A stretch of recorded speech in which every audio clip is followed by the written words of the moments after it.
अनुपमा की राही को चेतावनी, खुद गर्ज बेटी का नहीं, बेटे प्रेम का देगी साथ। नमस्कार दोस्तों, स्वागत है आपका आपके अपने चैनल हंग्री स्पिरिट्स में। हंग्री स्पिरिट्स देख रहे सारे दर्शकों का मैं अंजू शर्मा दिल से स्वागत करती हूँ। आज प्रेम के ऊपर बहुत प्यार आ रहा था, अनुपमा को आना ही चाहिए क्योंकि हम लोगों को भी आया जब प्रेम ने अनुपमा की पेन को फील किया। जैसे ही भारती ने बताई बात, क्या हुआ था 8 महीनों में, प्रेम की आंखों में आंसू थे, प्रेम रो रहा था बुरी तरह से, क्योंकि जब प्रेम ने पूछा था तो अनुपमा ने नहीं बताया था। तो क्यों ना दे अपने इस प्रेम का साथ अनुपमा, क्यों दे इस राही का साथ जो बार बार ऐसे करके रोक देती है अनुपमा को। एक कदम भी आगे मत लेना, ये वाले डायलॉग बोलती है, तो उसको क्या जरूरत है अब एक कदम भी आगे लेने की। हाँ, उसको जरूरत है अपने बेटे को प्रोटेक्शन देने की।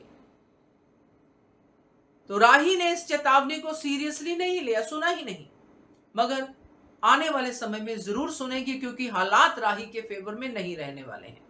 बात करते हैं पहले वही निवेदन, जिन्होंने अभी तक चैनल को सब्सक्राइब नहीं किया है कर लीजिए, साथ में दोस्तों बेल आइकॉन दबाइएगा ताकि आपको हमारे वीडियोस के नोटिफिकेशन मिलते रहें।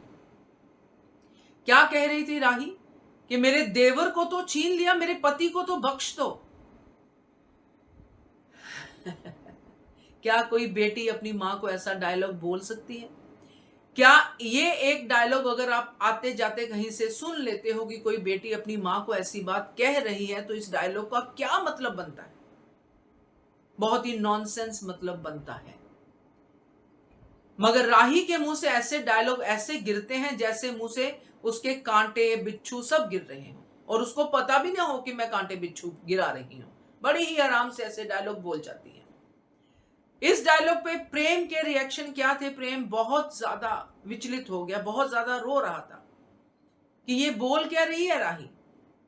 इसलिए यहां पे अनुपमा ने अपने प्रेम का साइड लिया, क्योंकि प्रेम ही ऐसा बच्चा है जिसने अनुपमा के पेन को समझा बिना किसी सवाल किए हुए, बल्कि माफी मांगी कि वो एक हादसा था। और यही होती है ह्यूमैनिटी, हादसे होते हैं, निकल जाते हैं। अब आप किसी को दोषी ठहरा ठहरा के पूरा जीवन व्यतीत करना चाहते हो तो वो आपकी चॉइस है, आपकी नेचर है, आपकी इनह्यूमैनिटी है। इससे ना तो आप खुश रह पाते हो ना दूसरे को, और घर का माहौल बिगड़ता है सो अलग। मगर प्रेम ने ऐसा नहीं किया। उसने रियलाइज किया सिचुएशन को कि ऐसा हो सकता है। उसने खुद को भी डाला होगा, अगर मैं होता, मुझे आर्यन बोलता, शायद मैं भी एक दिन का वेट करता कि शायद आर्यन सुधर जाए।